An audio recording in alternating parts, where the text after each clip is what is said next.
True. Let me be free, true, false. True. Free of him. The best way to be free, I don't know how to get rid of him.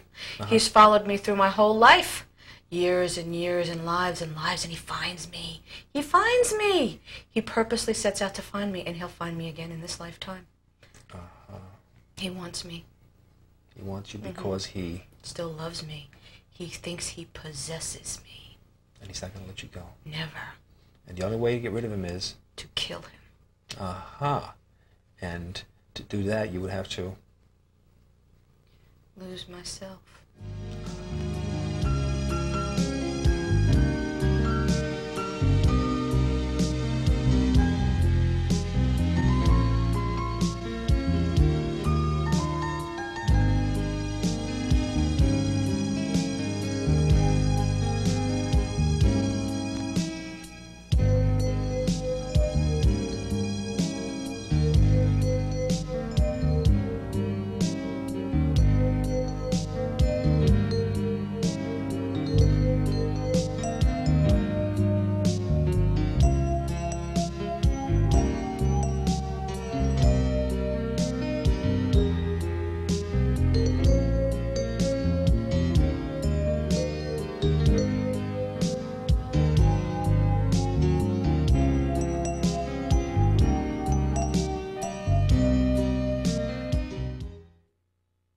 Welcome to the Achievement Center. I'm George Bien, and with me today I have a special person. This is Denise. Let's meet her now. How you doing, Denise? Hi, George. Good. Thanks for coming in. Thank you. Great. What brings you in? How can I help you today? I've had a lot of difficulty with my relationships with men in this lifetime, and I was thinking that perhaps something in a past lifetime might be influencing this lifetime in my relationships with men. Okay. Now, why would you think that something from your past lifetime might be influencing this? Why? Yeah. I've seen lives that I've had before, and I have some anger. Okay. Towards anybody in general, or just the generalized? Men. Just men? Men.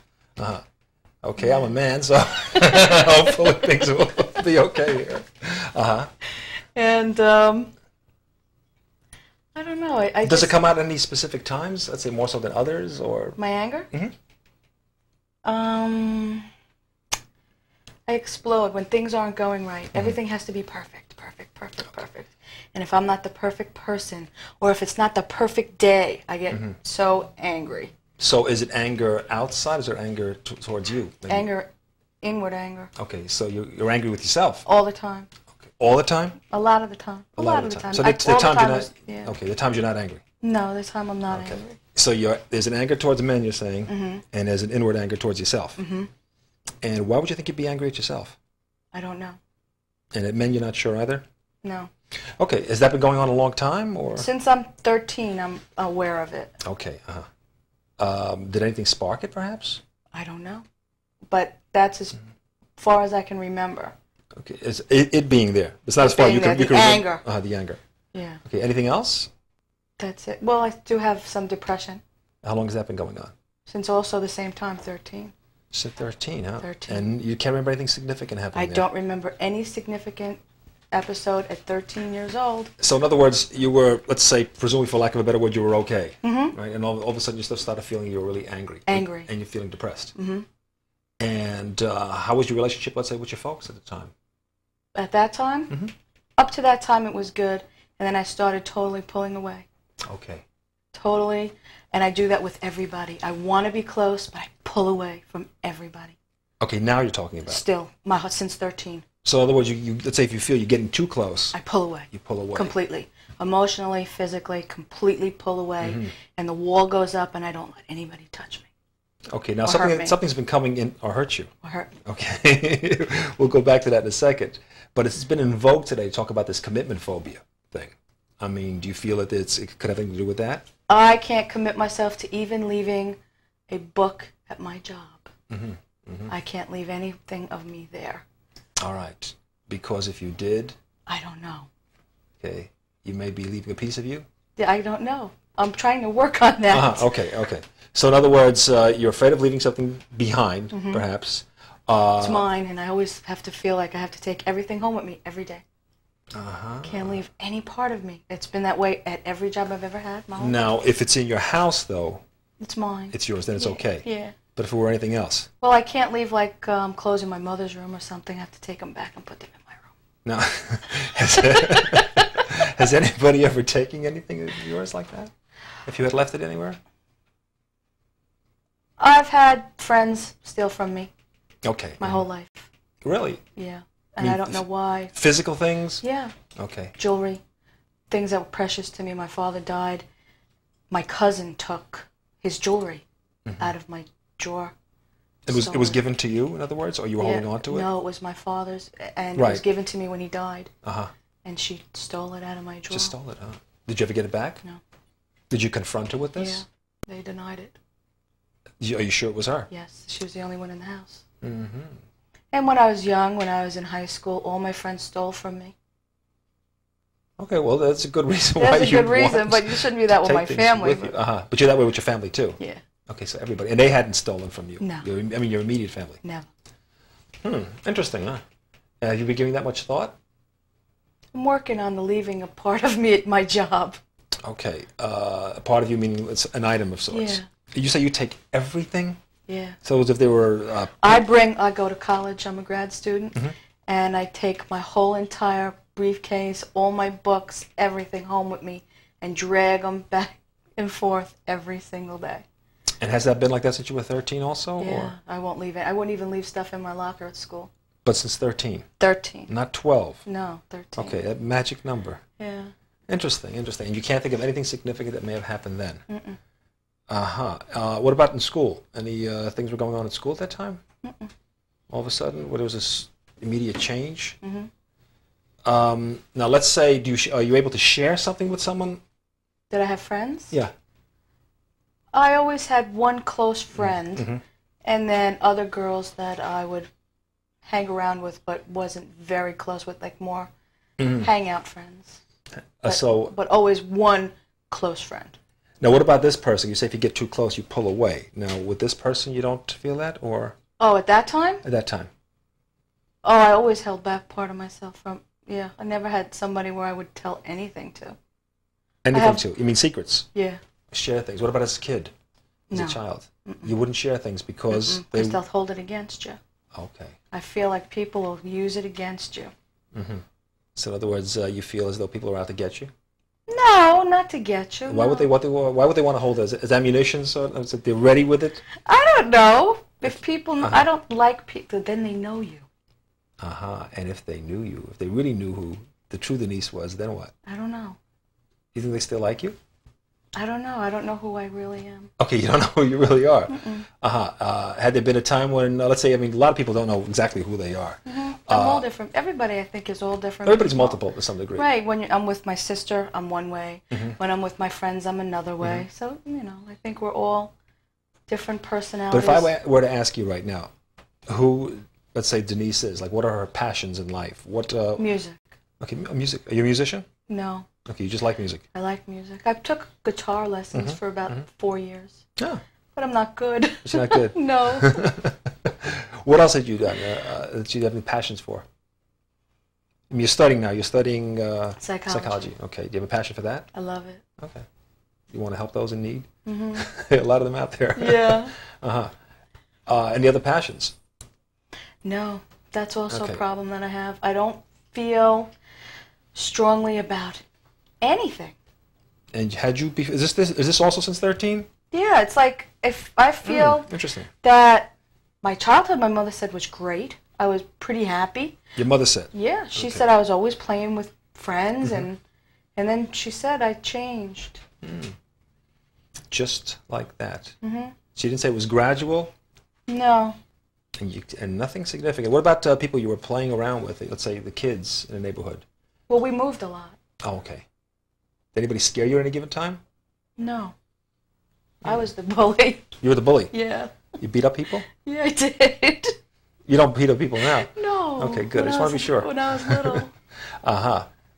Boys also? Yeah. And what provoked some of these things? Anger. I was always angry. I think I was even angry then. So even as a child before 13? Yeah, I was angry. I think I was angry then too. Interesting. Interesting. I think I was angry. You're angry then, and the anger still continues to now. Mm-hmm. And there's an anger in men. There's a passion for perhaps music and passion for the psychology. Animals too, and animals. I love animals. Okay. Animals don't feel very threatening. No. Whereas human beings could. Perhaps. I don't know. Maybe. Maybe. Maybe because.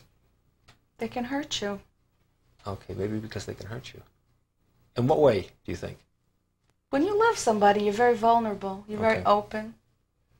So, in other words, if you get too close, you can get hurt. You can get hurt. Had you ever gotten that close? Yeah. Okay. And obviously it didn't continue. I mean, you two separated? Yeah. Uh-huh. And was this one time, or did this happen more than once? Twice. Twice. You allowed yourself to become that vulnerable, where you really loved, and it didn't work out. So does that mean now that you're much more careful, much more selective, much more close? Very cautious. Very, very cautious. The wall is up, and I don't let anybody come near me. And how does that make you feel? Lonely. All right. Yet at the same time safe. Lonely and safe. But it's not a good way to live. Okay. How do you know that? Because it's like half a life. Okay. Part of me wants to keep people away all the time. But then another part of me says, wow, I wish I had somebody to go to the mall with, or I wish I had someone to go to a movie with. And what about friends? I close myself off to friends too. To friends too? Other than just lovers, you're talking about friends in general. You don't have like a special girlfriend? I have my cousin Loretta. And do you associate with her a lot? Yes. Okay, so you have a special friend. Do you trust her with anything? Not everything. Okay. Okay. You don't trust her with secrets, if there were to be secrets? No. And what about if you left her in your house? Oh, I trust her. Okay, good. Okay, there's one person at least. Yes. Well, it's a start. She's a very, very religious, good person. And she would never do anything to hurt me. Okay, you said religious. Is that a criteria for a good person? Well, she's Catholic, and she follows all the commandments, and she would never hurt anybody or because steal. she follows the commandments? Yeah. Okay. Now, what if someone were from another religion? As long as they were religious and followed their dogma and things like that, would they possibly be okay? Or trustworthy? Oh, that doesn't... No, I don't go by that. So it doesn't mean that? No. Okay. It's just the relationship you have with her. Yeah. Now, when you meet somebody for the first time, what's the first thing you think? What may go in your head? Like, what do they want from you, perhaps? Or don't let me divulge too much to this person? When I meet a man or a woman? Okay. Let's say a woman. If I meet a woman? And where? Anywhere. Let's say you're introduced to somebody. Let's say you're walking in a mall with your cousin. And she says, oh, this is so-and-so. I know her. How do you do? This is my cousin, Denise. Some people, I feel like right away I like them. And you could get that chemistry with a man or a woman. Okay. And then there's other times I just don't like somebody. And I won't talk to them. You won't talk to them at all? No. Hi, how you doing? Yeah, okay. Nice to meet you, bye. Oh, that's it. Just... Yeah, in and out. That happens. Yeah. Now, what about a man? If you let's say you meet a man. Let's say there are men you see sometimes who you find attractive. I'm sure. Sure. Okay. Now I haven't met somebody I find attractive in a long time. Okay. Who you were interested in. Now, let's say you did meet somebody who you were. I'd be shy. You'd be very shy. And I'm not shy.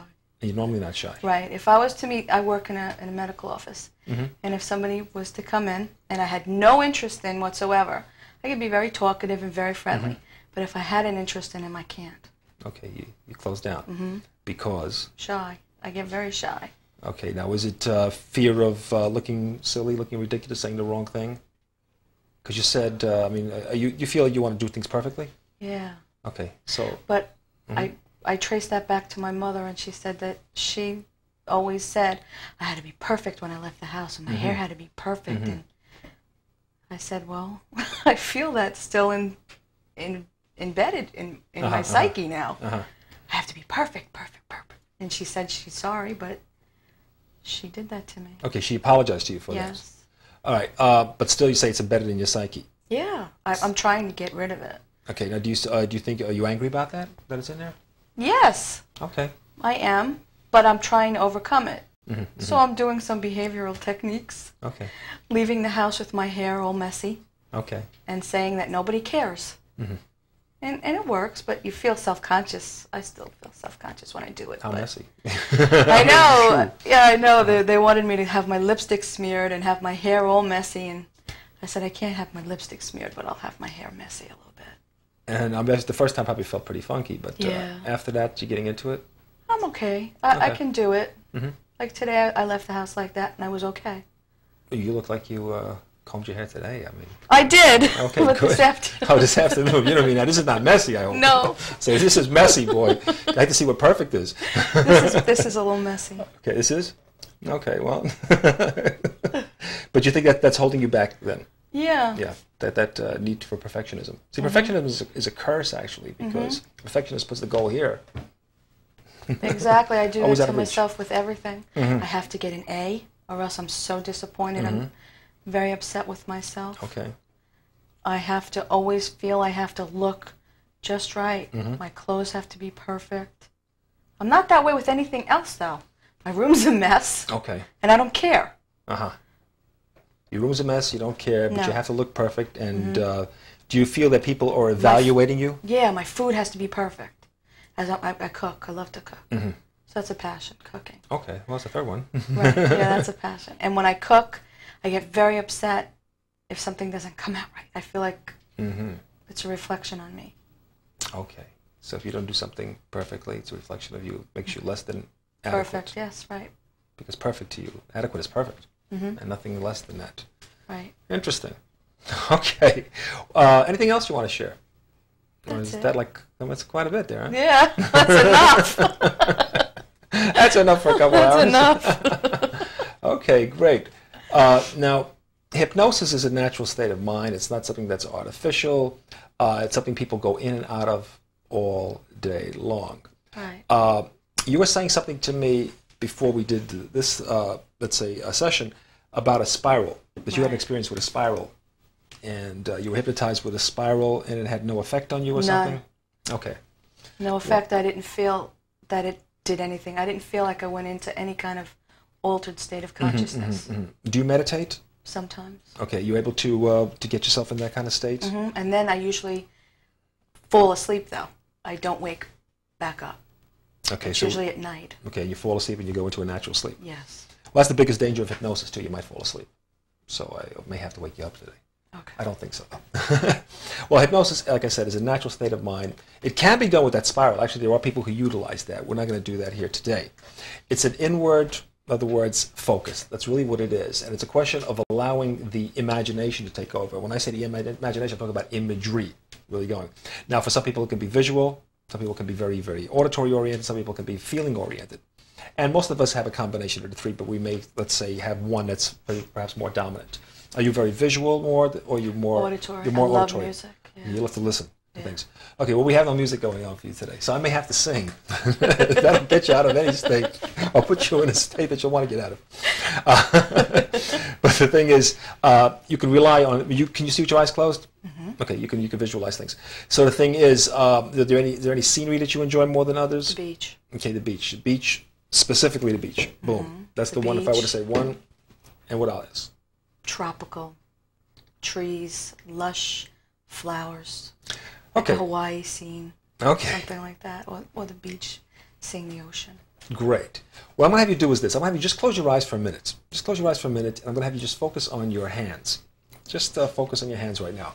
And when you feel one hand feeling slightly a little differently than the other, I'm just going to ask you to sort of nod your head. Now, I don't know if the right one will feel differently than the left, or the left one will feel differently than the right. And which one feels more different than the other? The right. The right. Now, is it heavier or lighter? Heavier. Okay, I kind of suspected that. Now, in a moment, there may be a sense of tingliness in that hand. I really couldn't say if it'll happen very quickly or it will take a period of time. But when and if you start feeling any kind of sensation in that hand, just nod your head. Because with every breath you inhale, there may be a tendency of that hand to just have a certain sensation. Because as you focus on that right hand, one of the fingers may move. I really couldn't say if it would be the pinky, or it would be the thumb, or it would be one of the middle fingers. Maybe a slight twitch of the finger. Finger may slightly twitch, may slightly jerk, might slightly, jump a little bit. I really couldn't say which one it would happen to. So keep focusing on that right hand. Okay, and when you notice that, just nod your head. Because with that twitch, with that jump, the process begins taking place. And the process really is that mind-body, as you know, is connected totally. What the body, let's say, senses, what the body feels, hence it affects the way the mind feels. And if the mind thinks of certain things, hence it affects the body. And it happens immediately, because every thought has a physical response in the body. That's why so many of us harbor thoughts of, let's say, unhappiness for many periods of time, and hence they're reflected in ease, and I'm mispronouncing it purposely, in the body where the body is not at ease and hence problems are created. So continue focusing on that right hand. And as a matter of fact, you may find even another finger may twitch, or it might even be the same finger. As you breathe, with every breath you inhale now, because there may be a tendency of that hand just to feel a little different. It might even feel even heavier. It might even feel heavier. Now, I don't know, and I'm going to touch a finger. I don't know if this finger may have a sensation, this one, this one, this one, or this one. And you may find at a moment that even this finger here might have a tendency to even be lighter than the other fingers. Or could it be this one, or could it be this one, or could it be this one? I really don't know, or it could be the thumb. And with that finger, just with that tendency of it to just sort of move and slightly jerk, maybe a tendency for that finger just to want to rise and rise and rise and rise. I really couldn't say how quickly that might happen. It could happen very slowly, it could happen very, very quickly. But even as I counted from 1 to 10, it may be a tendency for the finger to begin rising, rising. 1, 2, 3, perhaps even a little more.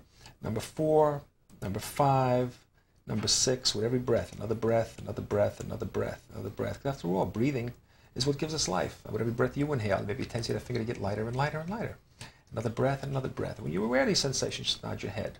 Because as you nod your head, you find it begin tying in with your breathing. Because within the breathing, as a matter of fact, the aspect of breathing ties in. And breathing is sort of an idiomotor response. It's done, really doesn't have to be done consciously. It's just automatic for us to happen. And these processes that begin taking place with the right hand become automatic. Because if that finger keeps getting lighter and lighter, you find the other hand fingers get a little lighter.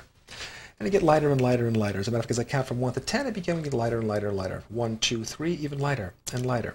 And the hand becoming lighter and lighter and lighter. Almost a tendency for it to rise up, up, up, up, up, up, up. Sort of lifting, lifting, rising, rising, rising, rising, jerking, jerking, pulling, jerking, up, up, up. 1, 2, 3, even stronger. Sort of a pull, sort of a pull, sort of a pull. Sort of like just as an imaginary string tied to that wrist. And just attached to a large helium-filled balloon as the hand lifting up, up, up, higher and higher and higher. And number 4, number 5, and just lifting up, up, up, even more, and even more. And just pulling and jerking and lifting and up, up, up, up, up. And number 6, and even more, and even more, and even more, and even more. And number 7, and just pulling and jerking and jerking and lifting and lifting. And lifting and lifting, and it seems like that middle finger just wants to lift more than the others. For some reason, just being pulling. And imagine that hand now, just mentally just lifting up. Imagine that hand visually just lifting up, up, up. Imagine it just lifting up, up, up. Another breath and up higher. Another breath and up even higher. Another breath up and higher. All I'm doing is basically testing your suggestibility, the way you intake information.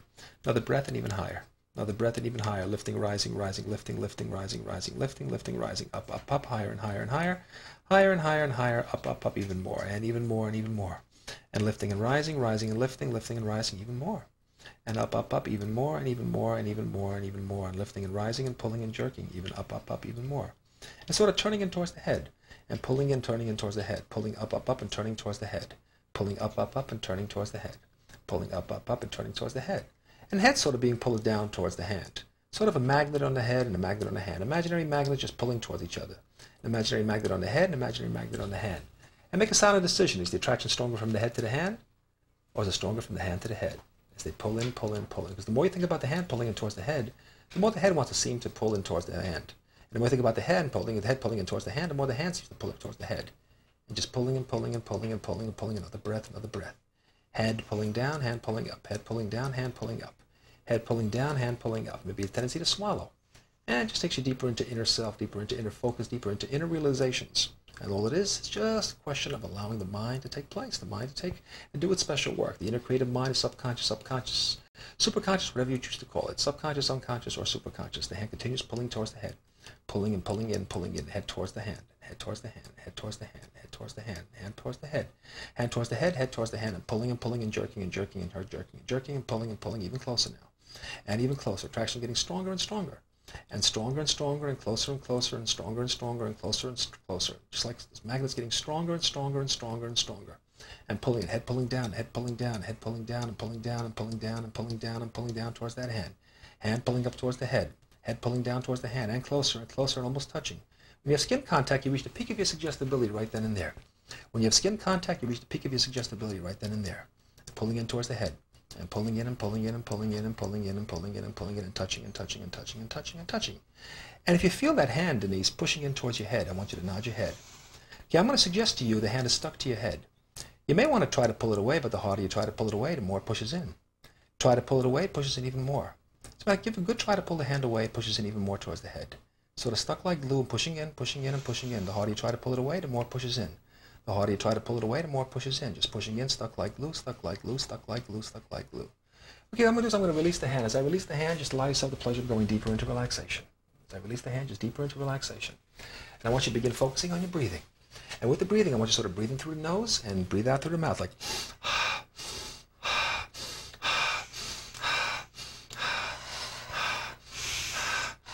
with every breath, you take yourself deeper into relaxation, deeper into inner levels of comfort, deeper into inner levels of realization. And you find as you do this, certain images begin taking place and certain thoughts take place. You can think about what happened today, you think about what is going to happen tomorrow, what happened, as a matter of fact, yesterday, or a week before, or a month before, or a year before.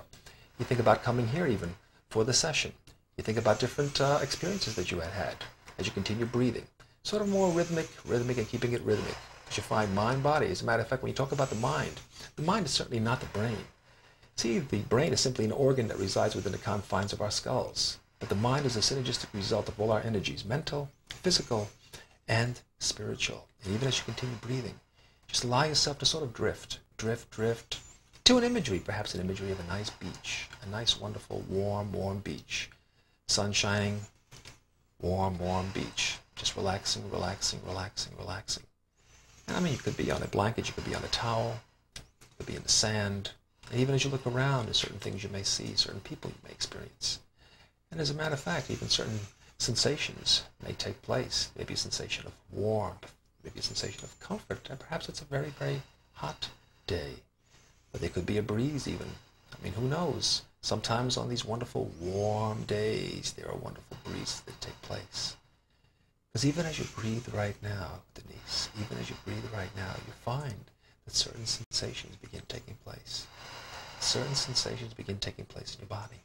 Certain sensations begin taking place, and as a matter of fact, within those sensations, you find there are images behind them, that there are thoughts behind them, there are understandings behind them. And even as you go through life, you find certain things people hold on to many times. And they hold on to them in certain ways. And what they do is they sort of box people in and keep them in their comfort zones, where people are afraid to jump out of their comfort zones and move out of these comfort zones. But you find even as you breathe, you find you allow yourself the pleasure of turning further and further inward and finding where your comfort zones may lie. Because even in these comfort zones, you find that they become zones of sometimes confusion, yet oftentimes confinement.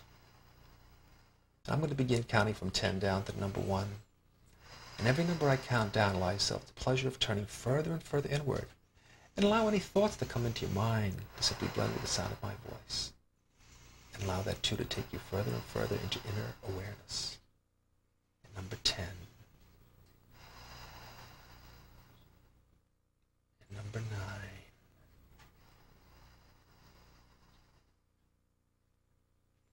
And number 8. And number 7.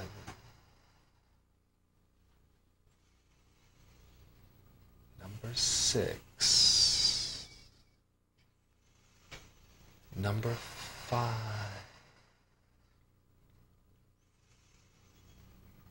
Number 4. Number 3. Number 2. And deep sleep on number 1. And of course, when I say the word sleep, I do not mean the kind of sleep you sleep at night. I simply refer to an ability to turn further and further inward. Your ability. After all, it is your ability that allows you to move across the pathway of memory, across the pathway of understanding, along the pathway of insight, along the pathway of realization. And the moment you find there may be a certain sensation, there may be a certain phrase, it could be a word, it could be a sentence, whatever is available to you, whatever comes to you, be it an image, be it a sensation, be it a feeling, be it a sound, and you'll find that you'll be able to speak very clearly, very effortlessly, and you'll be able to speak very effectively. You'll be able to communicate totally and completely. And should there be any time where there's a change of language or a change of means of communication, all I have to do is say the words, this time and place, and touch you on the shoulder, and I say back to this time and place, and automatically you come back to this time and place. So should there ever be a loss of communication of any sort, by change of a language or change of means of communication, I touch you on the shoulder and I say back to this time and place, and automatically you come right back to this time and place, should that ever be necessary. If you understand what I mean, just nod your head. Fantastic. Now in a moment there may be a sensation, maybe a feeling, maybe a sound, but something you find begins taking place. And you'll know much more quickly than I could ever possibly hope to. And just scan your body and allow thoughts, allow impressions as you move through the element of the chain of memories. It's almost as though you're going across a line of time. Now on the unconscious level or subconscious level, there really is no time. It's one total and complete continuum. And people have found that they're able to move very rapidly from one sense or area of time to another. It can be done instantly. It can be done in a fraction of a second. Or it can be done very slowly and very smoothly.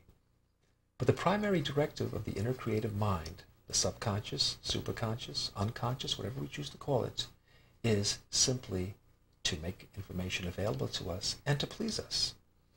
So if that's the purpose of it, we ask it questions and we find that it does give us the information when it feels we are ready for it. And at this time and place, Denise, there's certain information that becomes available to you because your subconscious mind understands the necessity for this information to come to this time and place. So you gain new insights, new awareness, and hence you can move in this life with more energy, more power, and more magnificence. So begin focusing now. And first word or phrase I'm going to ask for, first thing comes to mind. When I touch you on the hand, first thing that comes to mind. 3, 2, and 1. Flower. Flower. Begin focusing on that flower. Begin focusing on that flower. And begin describing the flower. It's a rose. It's a rose. Go on. The petals are falling off. The petals are falling off. Is it fall? Or is it what? It's raining. It's raining. What else is going on? Can't see out my window. Where are you?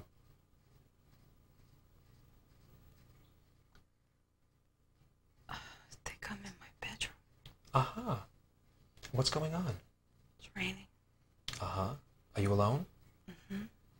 And what's going on for you? How are you feeling? Sad. Why are you sad? I'm looking out my window and rain is hitting my window. Do you do this often? Does this happen? Whenever it rains, you look out your window? Yes. Are you usually sad? No. Why are you sad this time? He left. Who left? John. And who's John? My husband. John is your husband. And what year is this?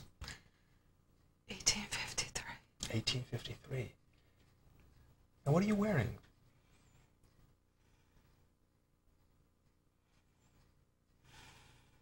Look around the room. Is there a mirror?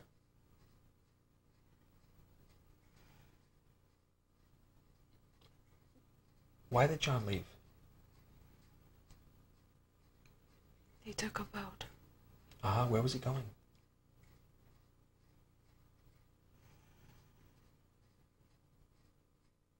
I don't know.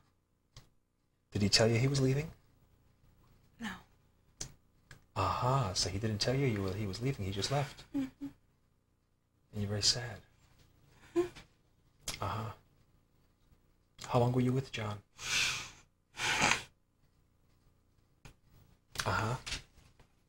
Go on.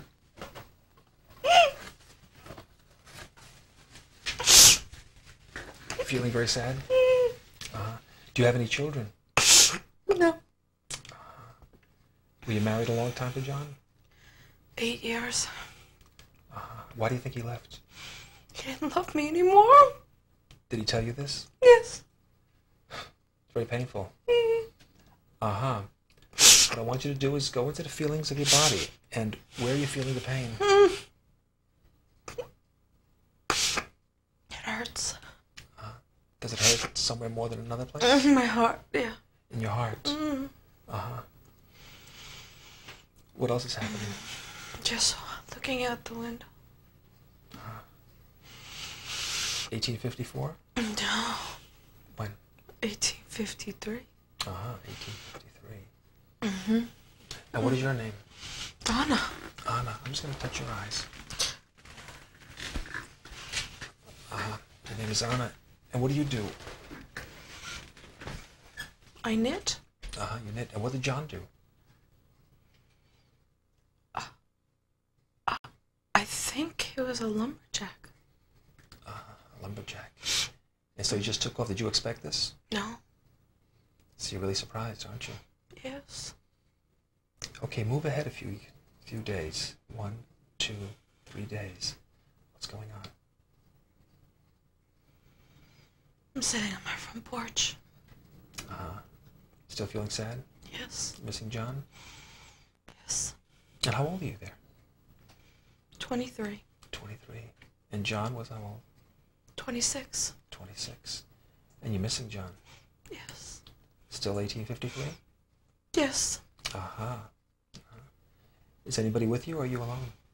I'm alone. I'm sitting on my porch. I have a white dress on. Now, John told you he didn't love you anymore. No. And why do you think he stopped loving you? I don't know. Did it happen suddenly? Were you a good wife to him, you feel? Yes. We had a beautiful house. By the water. By the water. I can see the water from my porch. And I have a white house, and I have steps, and there's like columns in front of my house. And I have a big yard in front of my house, and I have on a long white dress, and my hair is up, like in a bun, brown hair. Do you look very pretty? Yeah. And why do you think he stopped loving you? I think he found somebody else. Had he been seeing her? Yes. Did he tell you about that? Yes. That hurt a great deal, didn't it? Okay, move several days forward. Several days forward. What's going on? I'm still on my porch. Waiting. You hoping he'll come back? Yes. Okay, move forward. Move forward in time. Forward in time. Forward in time. Forward in time. Something significant happens. Something significant. What's happening? Just gonna touch you here. What happens? Just move your hair.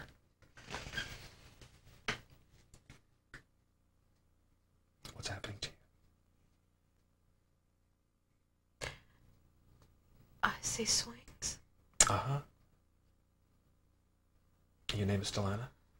Yeah. What's going on? I'm swinging my son. Swinging your son? Now, where did this son come from? Whose son is he, besides yours? John's. John's. Came back. John came back? You took him back then? Are you happy with him? Yeah. Did you forgive him for what he did? Yeah. You understood why he did it? No. You just forgave him. Do you feel he loves you now? Yes. Okay, going forward in time, forward in time, forward in time, forward in time. What happens with Anna and John, you and John? They're old. And they're still together. I see John. So he stayed with you. Yes. How does that make you feel? Happy. And what about your son? I don't see him. What happened to your son? I don't see him. I'm going to count from 3 down to 1. It comes to you immediately. What happened to your son? 3, Died. 2, 1. He died. How did he die? 1876, he died. How did he die? What happened? What happened to him? Just touching him. What happened to him?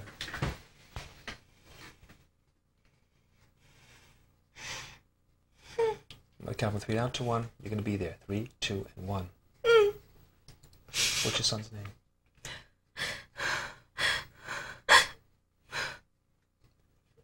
What happened? He was killed.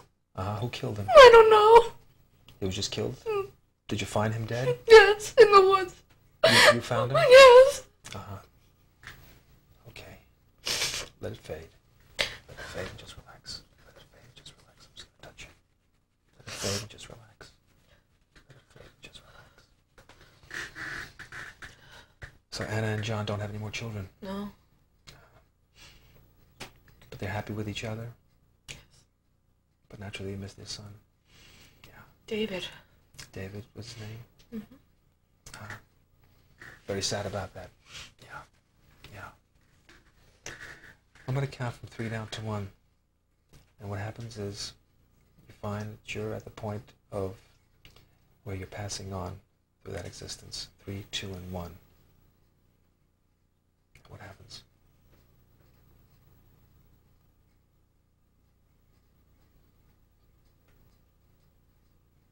Is John still alive? John's sitting on the porch. He has a beard. He has a beard.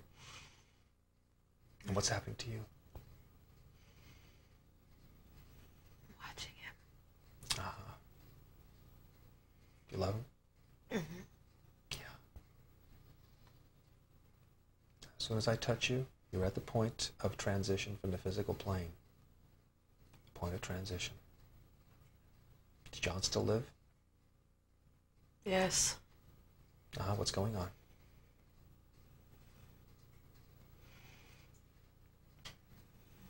How do you feel with your transition? Angry. Okay, why are you angry? I don't know. Go into your feelings, Anna. What's happening for you? What's happening to you? He has her in my house. Who does he have there? Another woman. John has another woman? Mm-hmm. Are you sick?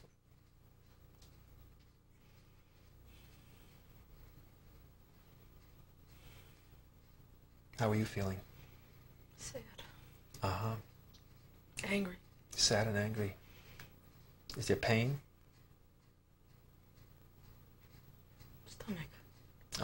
Pain in the stomach. And how did he bring it to this house? I don't know. And this was without your knowledge? Mm-hmm.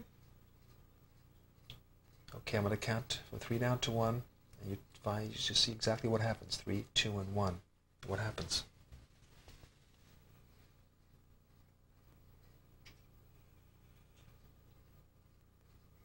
He's with her in the yard.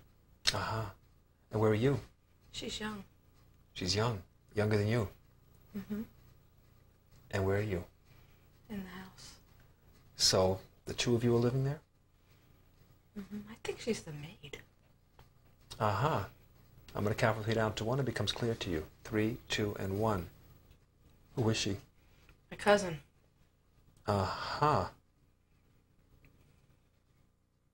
does that make you feel? Angry.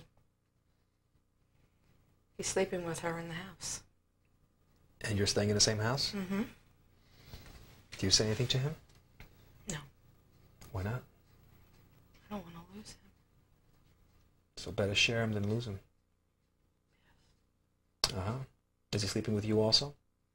No. So he's just sleeping with her? Mm-hmm. And what do? You just work around the house? Mm-hmm. How does that make you feel? Angry. I'm going to count from 3 down to 1. And at the count of 1, you find a major insight to part of that anger. 3, 2, and 1. Quickly, first thing that comes to mind. I'm always angry. I'm always angry because I... Finish that. I'm always angry because I'm unhappy. And I'm unhappy because I'm lonely. There are a number of things that go on for me, true or false. There are many things that go into my mind sometimes, true or false. True. There are a lot of things I think about, true or false. True. If I were to think about, the main thing I usually think about that concerns me is... My man. Because I... Finish that. I don't have him. It's important for me to have him, true or false. True. And I feel if I have them, I lose them. True or false? True. And if I were to have them, God knows how long I'd have them. True or false? True. And if I really had him, I might lose him. True or false? True. Therefore, rather than losing him, I share him. In order to keep him, I share him. True or false? True.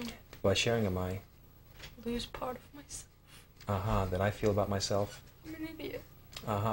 And I feel that I lose respect for myself. True or false? Yes. Because I have no pride. Just relax. Let it fade. Focus on your breathing. Just focus on breathing, rhythmic breathing. And another breath. And another breath. And another breath. And another breath. In a moment, I'm going to count from 3 down to 1. And you find you automatically go to an experience that brings out anger in you. Automatically go to an experience that brings out anger in you. 3, 2, and 1. What's going on? Fighting with John. Fighting with John. What are you fighting about? Screaming. Uh-huh. I'm screaming. You're screaming at him? Mm-hmm. Because? Get her out of my house. What does he say? No.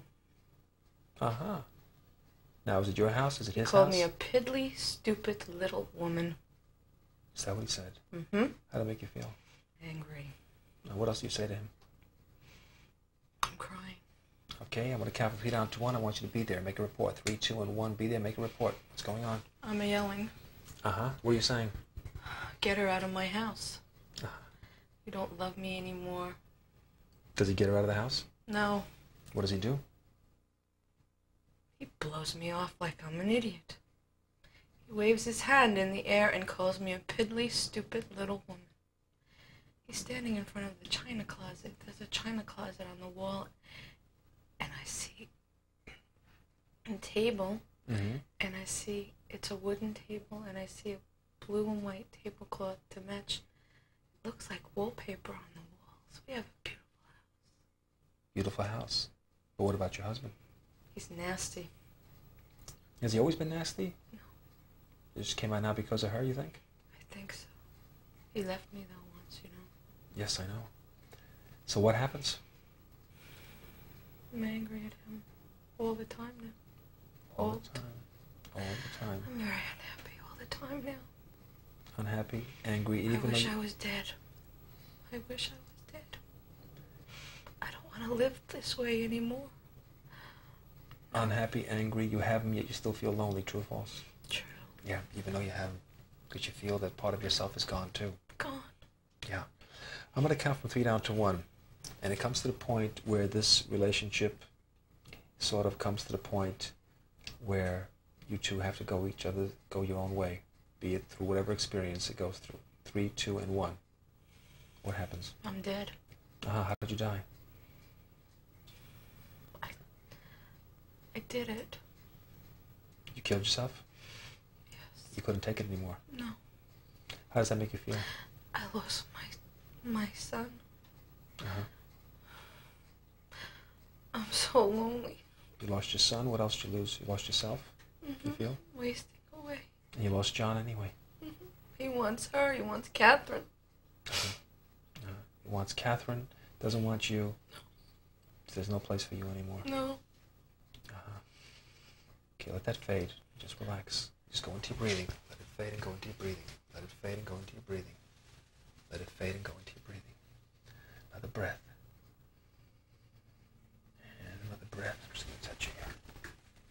Another breath. Another breath. And another breath. And another breath. And another breath. And another breath. And another breath. And another breath. And another breath.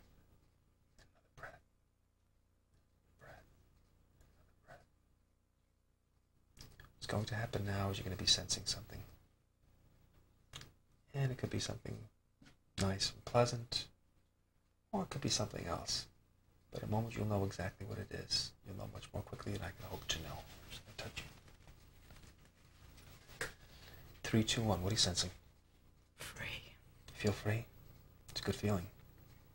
Yeah. You feel free. You happy you freed yourself? Mm-hmm. You sort of relish in the freedom. Free. Yeah. But what about the way you freed yourself? How do you feel about that? No. That wasn't good. I'm going to count from 3 down to 1, and the realization comes to you of the effects of that type of freedom. 3, 2, and 1.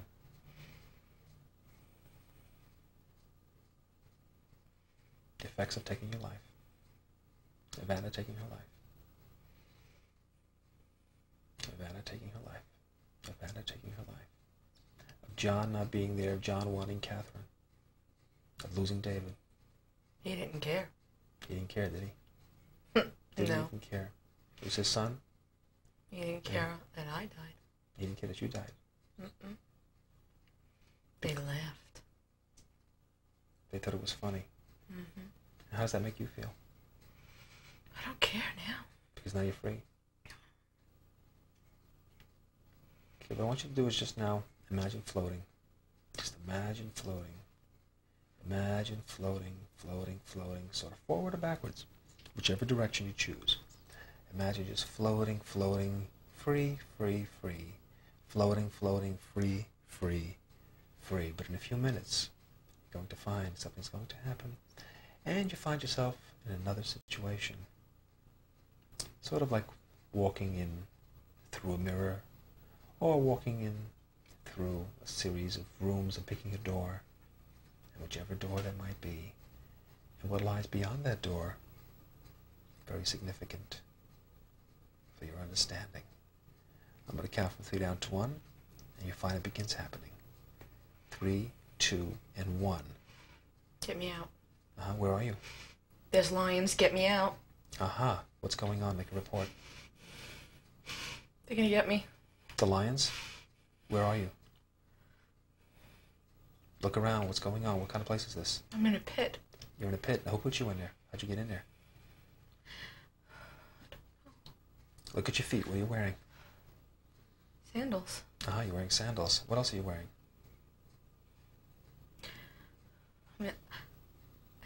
I'm Althea.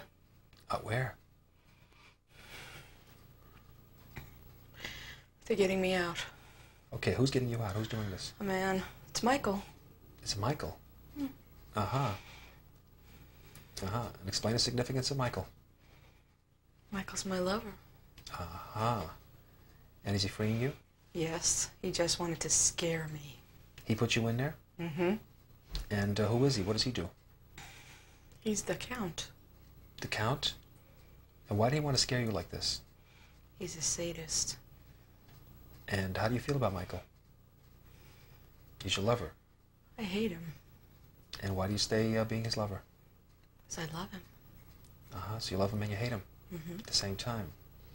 What is your name? What do they call you? Althea. Althea. And his name is Michael? No. What is his name? His name is Michael now. So this is someone who parallels to existence today. And what is his name there? Romulus. Romulus. And Althea? Althea. Althea. Romulus and Althea. I'm going to count from 3 down to 1. And at the count of 1, you find that you're freed from the pit. And you're with Romulus. 3, 2, and 1. What's going on? We're in our home. How does it feel? Beautiful home. The home is beautiful. But yet Romulus is not. He's not a good person? Sometimes he's really good to me. What about other times? Sometimes he's with other women. And how does that make you feel? I don't care. I have my own men on the side.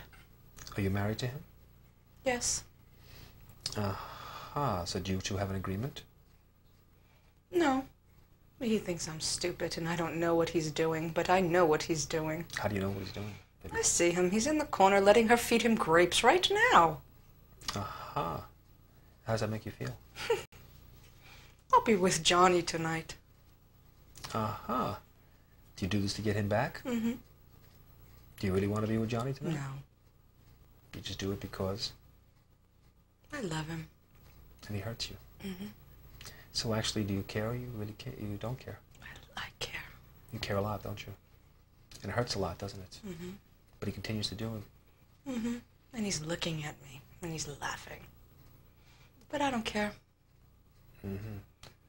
How does it make you feel? Angry. Yeah. Do you say anything to him? No, I'm laughing. I will never let him know that he hurts me. Because if he knew, then what? No. You wouldn't make yourself that vulnerable, would you? Never. Because if you made yourself vulnerable, then what? He could hurt me. And he could know he could hurt you and he would take advantage of it, true or false? Mm-hmm. Yeah, so you find that you often, finish that. Sleep with other men all the time. Because you want to hurt him. To get him back. Mm-hmm. Because of all the pain you're suffering. Mm-hmm. I'm going to count 3 down to 1. And you find this comes to a point in this relationship, a certain point in this relationship where there is a certain confrontation, perhaps. 3, 2, and 1. Is there such a point? Go on. I'm having him beheaded.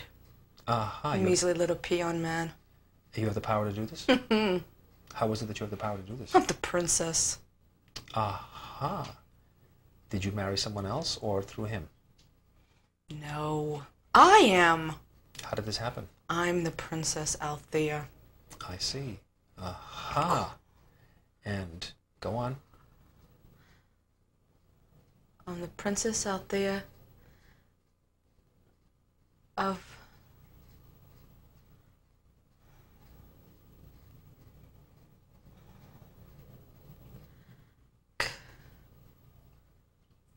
On the count of 3 down to 1, it comes to you. 3, 2, and 1. Cortelloni. Cortelloni. Princess Althea of Cortelloni. So you are the princess and you have the power. Mm-hmm. And how does he feel about him being beheaded? He's acting like it doesn't bother him. Do you actually do it? Do you have it done? Yes. How does that make you feel? I'm happy. Are you really happy? No. Yeah, how do you really feel? I wish I didn't have to do this to him. But the pain is too much? I loved him so much. He hurt me. I'm going to count from 3 down to 1, and the realization comes to you. The anger, the pain, 3, 2, and 1. The anger and the pain. And right now what you're going to do is you're going to think about Anna. You're going to think about Althea, back and forth. Anna, Althea. And you're going to think about Denise. The 3 of them together, together, together, together, together, together, together. 3, 2, and 1. First thing comes to mind. Jerk. Jerk because? Men use me. Hurt me. Always. They're always hurting me. And that makes you angry, doesn't it? Yes. Do you say anything? Yes. What do you say? Good person, why don't you love me? I do wrong. I'm going to count 3 down to 1. You're in a situation in this lifetime. 3, 2, and 1. Michael. What's going on? We're fighting. Why are you fighting? He's hitting me and hitting me and throwing me all over the room. Why is he doing this to you? I didn't do anything wrong. I didn't. I just threw some water on him. Why'd you throw the water? Just for fun? Yeah. And he flips out? Mm-hmm. Does he do this often? Yes. Let me just wipe you. And why does he do this? He hates me. Then why is he with you? I don't know. He torments me and torments me and torments me. Have you said anything about this to him? Yes. And what did he say? I want to know why he tells everybody how much he loves me. But actions speak louder than words, and he's always hurting me. So he's so nasty. So he tells people he loves you very much, but to you he's very hateful and nasty. I'm going to count from 3 down to 1. A situation with you and Michael. 3, 2, and 1. Situation with you and Michael. Situation with you and Michael. We made up. Now how do you feel? How do you feel after you made up? How do you feel about him? I love him. You love him. Feel good with him. Yeah. As a matter of fact, paralleling different lives, you find Michael is Johnny A. Johnny. Go on. And he's Romulus. So it seems that Michael's been in my life forever. From one to another to another. From the beginning of time. I'm going to count from 3 down to 1. And you find you're going to go to another situation with you and Michael, yet with different names and different existences. 3, 2, and 1. 3, 2, and 1. 3, 2, and 1. Breathing, breathing, breathing, breathing. Further back, further back, further back, further back, further back, further back, further back, further back, further back, further back, further back, Romulus, Johnny, Michael, further back, further back, further back. Stephen. Stephen, what's going on? Who's Stephen? Michael. Aha. What's going on? Make a report. We're in Scotland. Aha, what's the year? 1563. 1563, Yes. What's going on? We're running together. Running together. Do you love him? Yes. How does it feel? Happy. Uh-huh. Running in the grass. Were you just playing? Mm-hmm. And how long are you seeing Stephen? We know each other since we're children. Mm. What happens with you and Stephen? We love each other. Did you get married? Mm-hmm. Yeah. 3, 2, and 1, you're married to Stephen. How does it feel? Happy. Yeah. Years go forward. We're young. You're young. It's a good feeling. Moving forward in time, forward in time, forward in time, forward in time, forward in time. What's going on? There's an empty cradle. Why is it empty? You expecting a child? No. What happened? He died. He died. As a child, as an infant? Mm-hmm. No. No? No. How old? 3. 3 years old. Yes. Why did a child die? I don't know. He died in his sleep. I woke up and found him dead. Uh-huh. And what's Stephen doesn't love me now. Because of the child? Does he blame it on you? Yes. 3, 2, 1. You're going to hear Stephen talking now. You're not a good mother. You're not a good mother. Why weren't you watching him? Why weren't you watching him? Yeah. Where were you? And where was Stephen? I don't know where he was. Uh-huh. How does that make you feel? Sad. And it makes you feel that you... We're stupid. Uh-huh. Uh-huh. Not a good mother. And you feel you have to be more... Aware. Yeah, because you weren't aware, you feel. I lost him. Uh-huh. I lost a baby. I lost another baby. Another baby. Another baby. Uh-huh. Losing one baby and another baby and another baby and another baby. In different lives or this life? Every life. Uh-huh. Every life. Every life losing a baby. Uh-huh. 3. 3. Uh-huh. 3. Althea lost a baby, you know. Althea lost one too. Uh-huh. Uh-huh. He did. He went under the wheels. He went under the wheels and she saw it. And she found him. Yeah. It seems every time... Donna. Uh-huh. Go on. Donna. Who's Donna? Donna lost it too. Donna lost it too. And Anna. Anna Lost David. So it seems every time a child comes in... They die. They die. They hate me so much they want to get away from me and they die. I'm not a good person. Your children hate you? Oh, my children hate me. They die. And why do they hate you? I don't know. Do you feel you're a good person? Yes. Then why would they think you're not a good person? I don't know. Why do they die? Why does God let every child I have die? I'm going to count from 3 down to 1. At the count of 1, a certain insight comes to you. 3, 2, and 1. Insight comes to you. I shouldn't have children. I shouldn't have children because... I'm not a good person. And I'm not a good person because I... God doesn't want me to have any more children. As a matter of fact, when I focus on everything that goes on to me, it has happened to me, that chooses to happen to me, I find that I... Finish that. We'll never have children. And I'll never have children again because I... Can't have children. And I can't have children because I... God doesn't want me to have children. When I focus on God, I feel... He doesn't love me. Sometimes I feel I'm being punished, true or false. True. Sometimes I feel I don't deserve, true or false. True. Sometimes I feel if I'm going to have something, it's going to be taken away from me, true or false. Yes. Then why even get into that situation if it would be taken away from me anyway, true or false? True. As a matter of fact, I pull myself away from people because I... Afraid. And that fear is because I... I'm scared. And I feel sometimes that I'm not adequate, true or false. True. I have to do things properly, true or false. Always. But I feel that I don't do them well enough, true or false. No. And I feel very, very unworthy that way, true or false. Yes. And by feeling unworthy, I'm an idiot. I'm an idiot. And when I think about how I feel about myself, I hate me. And I think about any love towards me, I hate me. And sometimes I push it away because I feel... Hate me. I feel I don't deserve it, true or false. I don't deserve anything. I don't deserve to be alive most of the time. Let it fade and just relax. Just gonna wipe the air. Just relax and focus on your breathing. Focus on your breathing. Focus on your breathing. Focus on your breathing. Another breath. Another breath.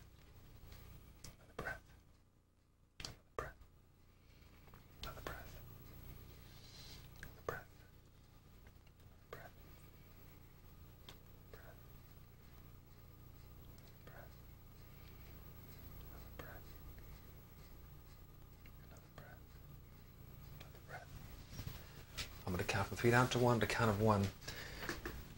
You find what comes out is the real thing that's giving you all the problems you're having today. 3, 2, and 1. Michael. Michael, because Michael? He's been in every life I've had. And as long as he continues being in my lives, I? Will be unhappy. And I'm unhappy because I? Love Michael. I continue loving Michael, true or false? True. I continue loving him in spite of what he's done to me, true or false? True. I continue being around him and I want to be around him, true or false? No. I want to run away, true or false? Yet a part of me wants to be with him, true or false? I feel it's almost like 2 parts of me, true or false? Always. Yeah, like one part wants to be with him, one part wants to be away from him, true or false? Since the beginning. And as long as I'm with him, I'm happy. Yet he treats me? Bad. But yet I continue? To love him. As a matter of fact, I feel that I need to be treated badly, true or false? Sometimes. Because I? I'm not good. And by me not being good, I deserve? Him. As a matter of fact, when I really think about why I want him, it's because I? Love him. And I love him because I? Want him. And I want him because I love him because I want him. And that's why I want him, because I love him. As a matter of fact, I love him so much that I want him, but I really want him so much because I love him. And the more I think about how much I want him, the more I realize how much I love him. Yet at the same time, there's certain things that are problems. Sometimes I feel like I hate him, but yet I want him, I want him, I want him. I feel I can't be without him, yet I want to be away from him. I try to pull away, but then I still want him. And I feel this closeness, yet I don't want that closeness. Yet I try to go one way, I try to go the other way. And just move one way, the other direction, left, right, up, and down. It really makes no difference, because underneath it all, I? Still love him. He can treat me badly, I still love him, true or false? Yes. Yeah, and as a matter of fact, I love him because I know that when I'm treated badly, I? Feel badly. But I feel badly because I? Think I deserve it. Just relax. Just go deeper into relaxation. Deeper into relaxation. Deeper into relaxation. Deeper into relaxation. What's going to happen now is this. I'm going to count from 3 down to 1. Michael's in front of you about 6 to 8 feet. Michael's in front of you about 6 to 8 feet. 3, 2, and 1. Michael in front of you about 6 to 8 feet. What do you say to Michael? I hate your guts. Say that again. I hate your guts. Tell him why. You hurt me, you fucking bastard. Yeah, tell him again. You hurt me. Okay, what does Michael say? Who cares? So he thinks it's funny? Yeah. Does he get off on hurting you? Mm-hmm. Is he a sadist? Yeah, he likes to put the pillow on my head. And he likes to suffocate me. He suffocates me until the point I'm almost dead. Scares you? He loves to scare me. He like... goes over on the other side of the road onto oncoming traffic. And he barely hits other cars. Just so you can get scared? Mm-hmm. He sits and plays with his gun on the couch. And he thinks it's funny. But then other times he's so wonderful. So it seems like there are 2 sides to him. There are 2 sides to him. Yeah, one side, that's the scary side, and one side is the sweet, wonderful side. Yeah. I'm going to count from 3 down to 1. Count of 1, Michael's sitting in front of you about 6 to 8 feet. I want you to look into his eyes. 3, 2, and 1. He's sitting in front of you about 6 to 8 feet. And you're seeing the good side right now. And what are you saying? Describe it. I love him. Yeah. Because Let me kiss him. He's so cute. He's so cute. And he's sitting here and he likes to comb my hair and he polishes my nails for me. 3, 2, 1, the other side of Michael. Mean. Nasty. And he hurts me. And I don't understand. I don't understand why. I don't understand why. You don't understand why? Because you... Love him. Yeah. You're good to him? You treat him well? And yet he still hurts you. He never cheated on me, though. That's one good thing. And how do you know that's true? I know. But yet he hurts you. What I have you do is I want you to ask him why he hurts you. Ask him that. Because he can. So he hurts you simply because he can? Because he can. And he can get away with it? And you allow him to get away with it because you... I don't allow him to get away with it. What do? I yell at him, I fight with him, I jump on him, I fight him and I beat him, and I hit him in the head with the spatula. And how does he feel about that? He laughs. There's no way I can hurt him. He's too strong for me. I can't get him. You want to? Yes. I can't hurt him. There's nothing I can do to hurt him. Okay, he's in front of you about 6 to 8 feet. Say this to him, you're very powerful. If that's true. He is very powerful. Tell him that.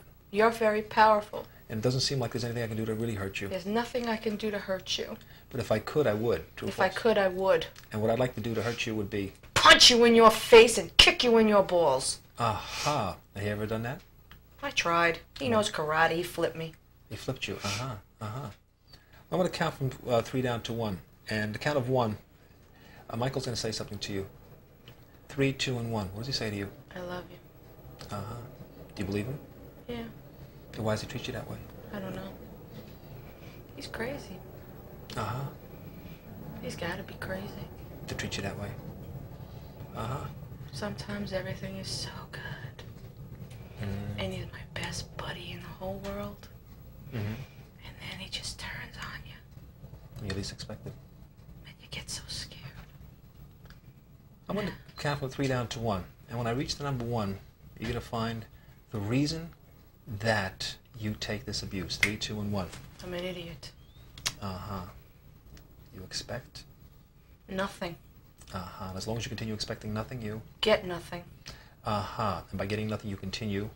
To get nothing and be nothing. And expect nothing.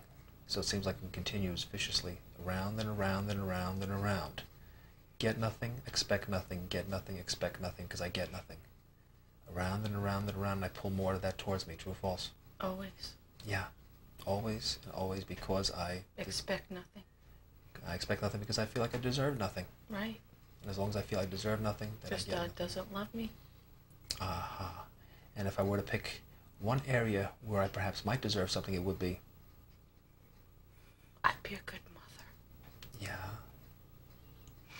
But I've been a good mother all these other lives. Yes, and I'm what good happened, to though? Richie. And? I love him. He was my child, you know. He was Althea's son. He came back to me. In his lifetime? He's not mine. In his lifetime? But he's not mine. Whose is he? Debbie's. Are you good to him? I love him. And you recognize him? And he loves me too. Does he recognize you, you think, on some level? Sometimes he calls me mommy. How does that make you feel? I love him, but I always tell him I'm not his mommy. I'm going to count from 3 down to 1. As a matter of fact, what's going to happen is 13 years old. 13 years old. Denise, 13 years old. 3, 2, and 1. Denise, 13 years old. He threw a snowball at me, the idiot. Who did? Jimmy. Who's Jimmy? Jimmy Stellis. Why did he do that? He hates me. 3, 2, 1. Another incident. Snow. Snow. As a matter of fact, I'm going to back it up. Age 12. Age 12. Age 12. Riding my bike. How do you feel? Jimmy Stellis threw a dart at me. Did it hit you? Got me in my butt. And what did he do? He left. And how did you feel? It hurt. Does he do this often? Yeah, he doesn't like me.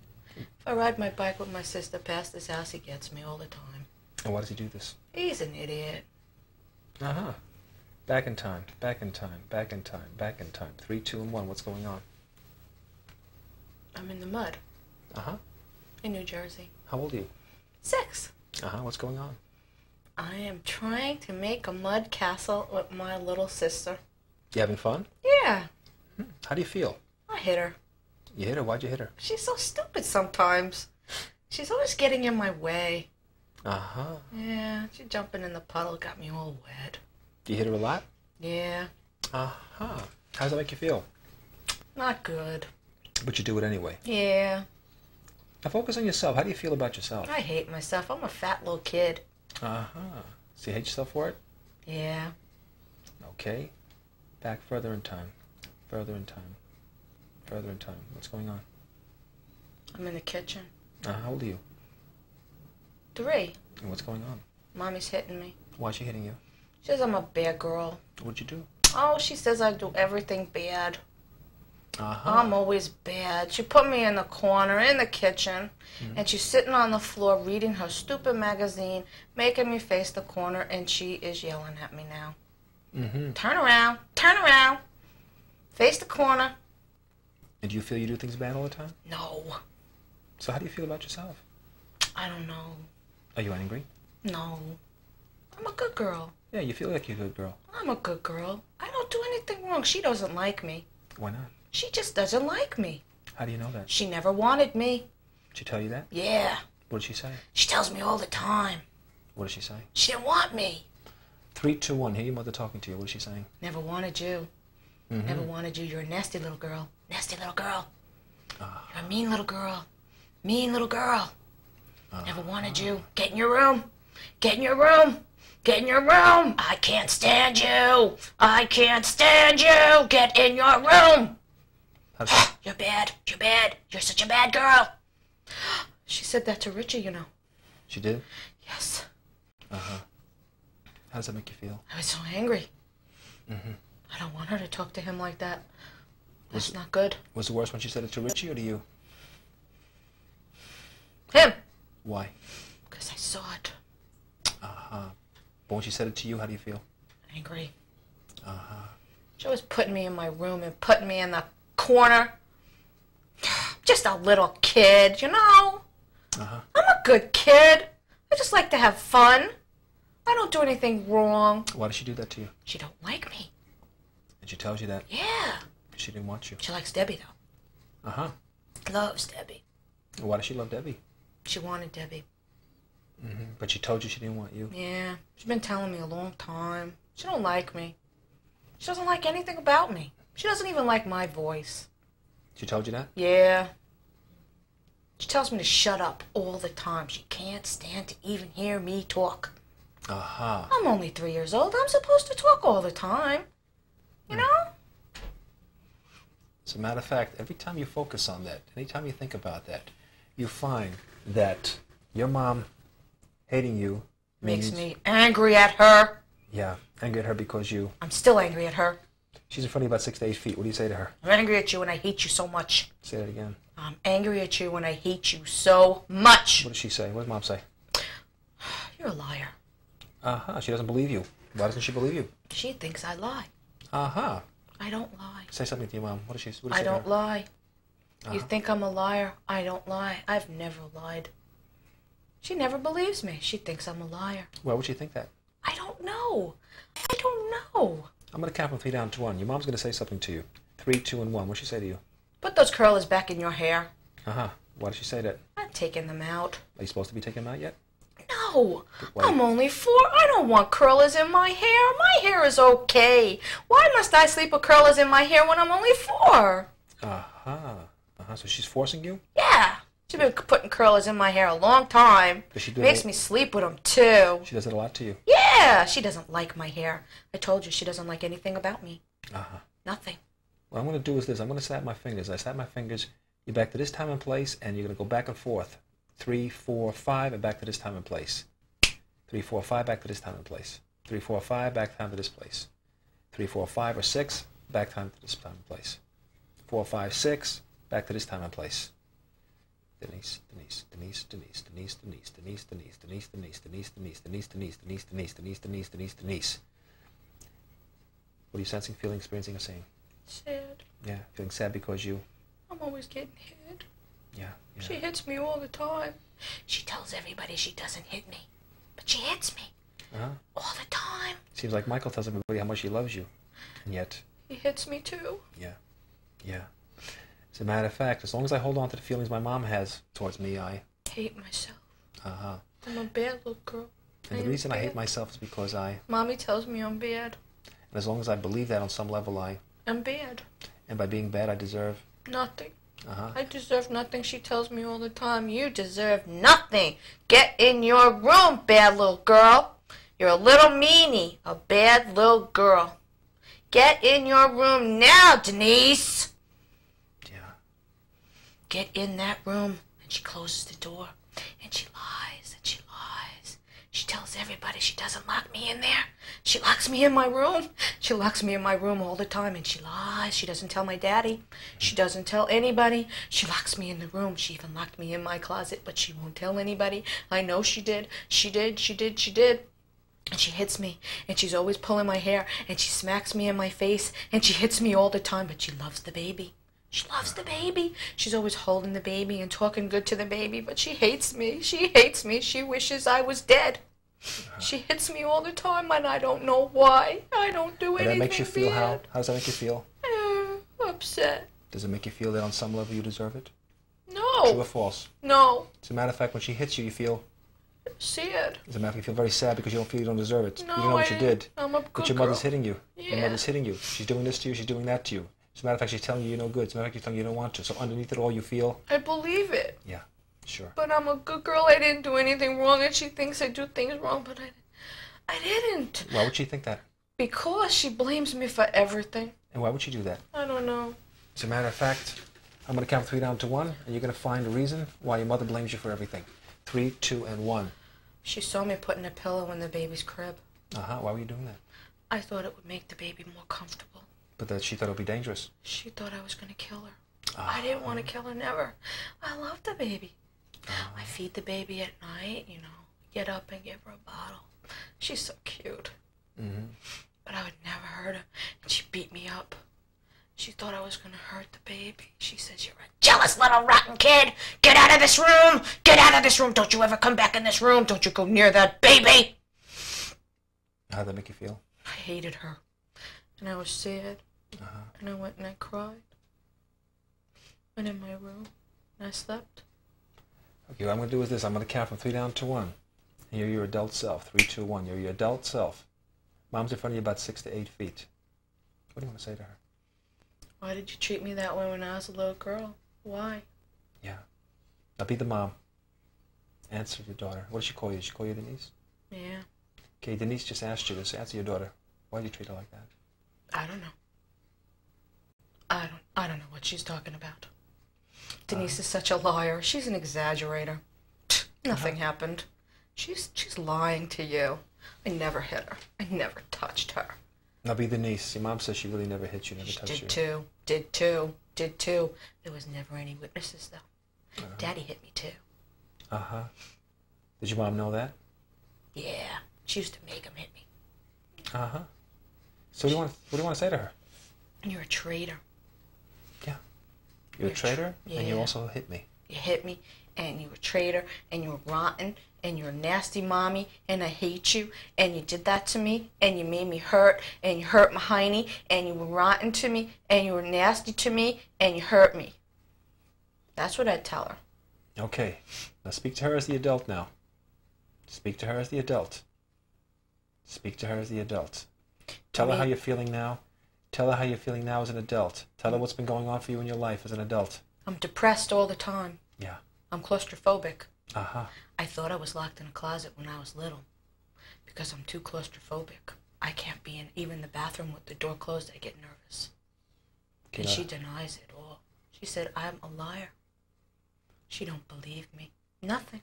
She just says I'm a liar.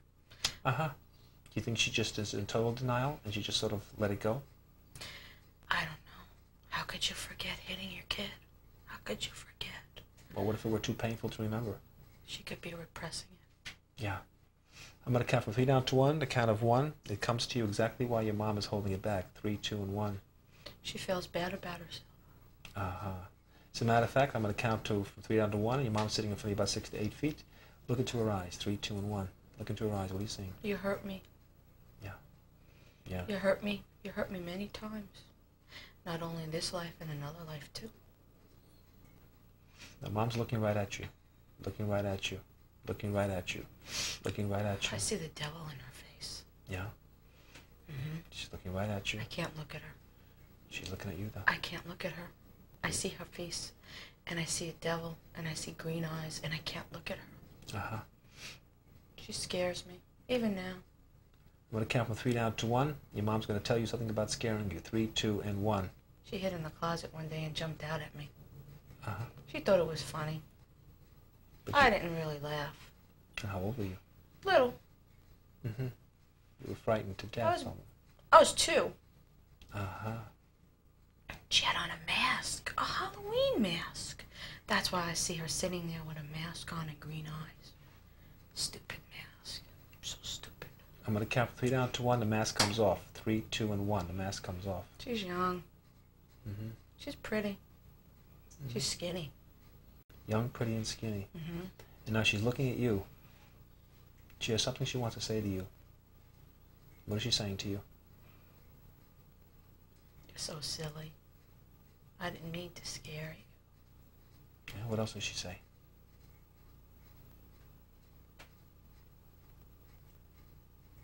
She's hugging me. And why is she doing that? Because I'm crying. Uh-huh. How does she feel about you? I think she likes me today. Uh-huh. I'm going to count 3 down to 1, and now you're Denise looking at your mom. 3, 2, and 1. Some days she hates me, some days she likes me. Now you're looking at this woman. You're looking at this woman. What are you seeing? What are you really seeing? I hate her. Uh-huh. Hate her. I try not to hate her. I try to like her. I do. I try to like her. Yeah, you try to like her, but you hate her. Sometimes I can't stand her. Because, I try to be nice to her, but I can't. because of everything she's done to you. Yeah, yeah, yeah. Think she's a happy woman? No way. Mm-hmm. She's not happy. Think she suffered a lot? Yes. Think she was in a lot of pain? Yeah.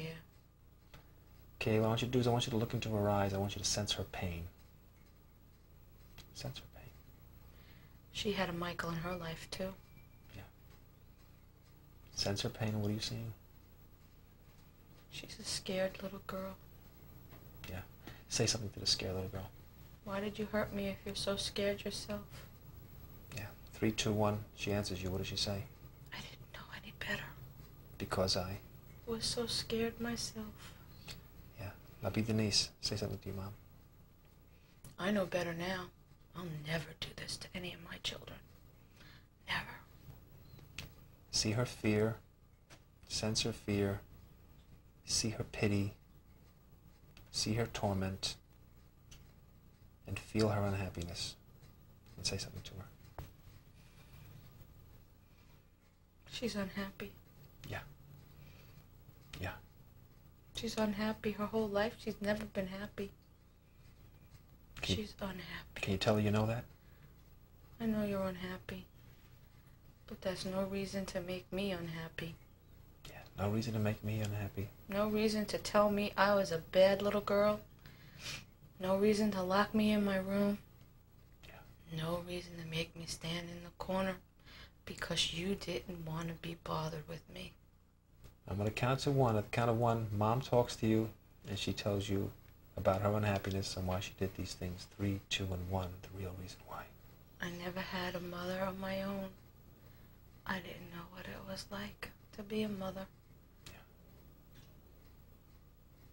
Does she ever tell you she's sorry? Yeah. Well, what does she say? That she's sorry. If she knew that I was going to be depressed and unhappy almost my whole life, she would have really been more aware of how she was treating me. Yeah. Now, as Denise, say something to her. I'm aware now. Yeah. And tell her what it's done to your life. It's made me so unhappy. Yeah. Could you tell her that you really want to change this? I do want to change this. And tell her why you want to change it. I'm sick of being unhappy. I don't want to be unhappy anymore. Yeah. Depressed and unhappy. Yeah. It's not a good way to live your life, you know. No. Mm-mm. Now, you call her Mom? I call her Carol. Carol.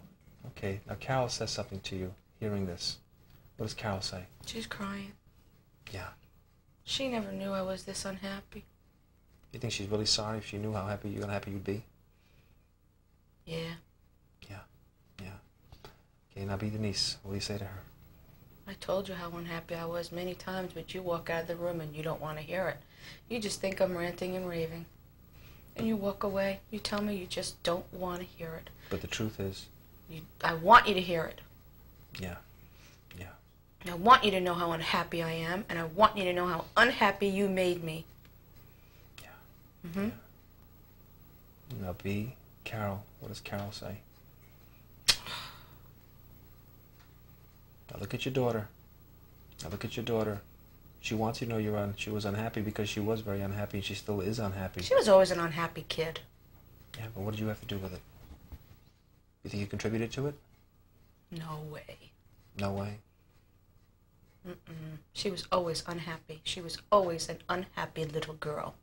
It sounds a little like you. Is that true or false? Yeah. Sounds like you were an unhappy little girl. Carol was unhappy. Yeah. She used to sit in her room and play all by herself. Yeah. Mm-hmm. Because she She had no sisters or brothers. She lived with her aunts and her uncles. Her mommy died when she was only 3. Mm. How did she feel about that? She was a very lonely girl. I know. Yeah. I know she was. I was her friend, you know. I lived down the corner from her. Now be Denise, looking at this lonely little girl inside this mom. She's so cute, too. She had curly hair. And she had a little teddy bear, and she sat in her room.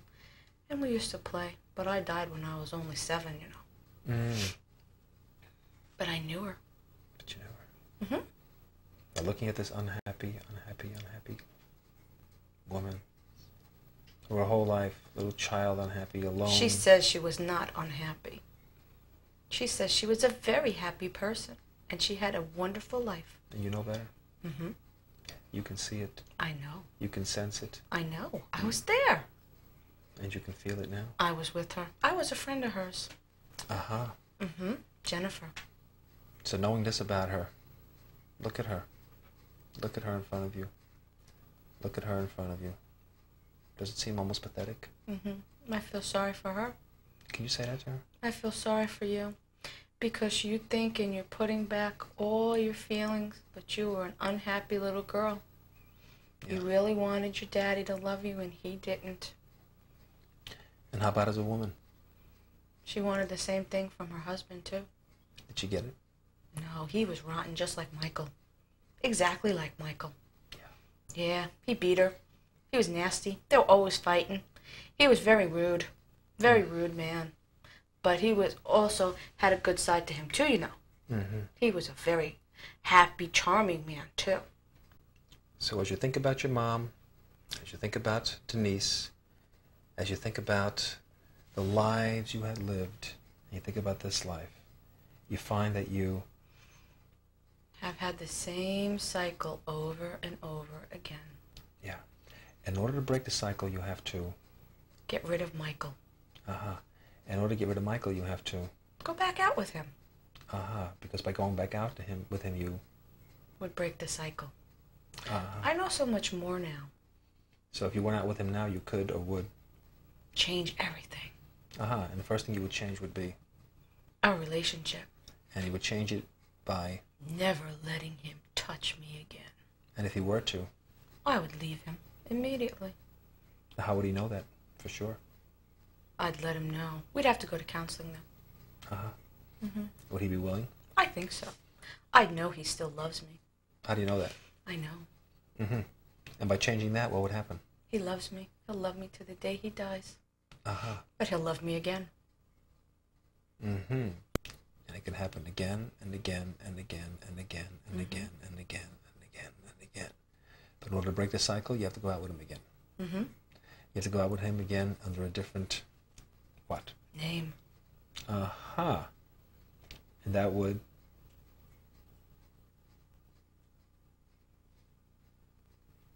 change it. Because it must stop. It must stop because the cycle has to come to an end. Okay, focus now on Denise. On Denise. On Denise. First word or phrase. Help me.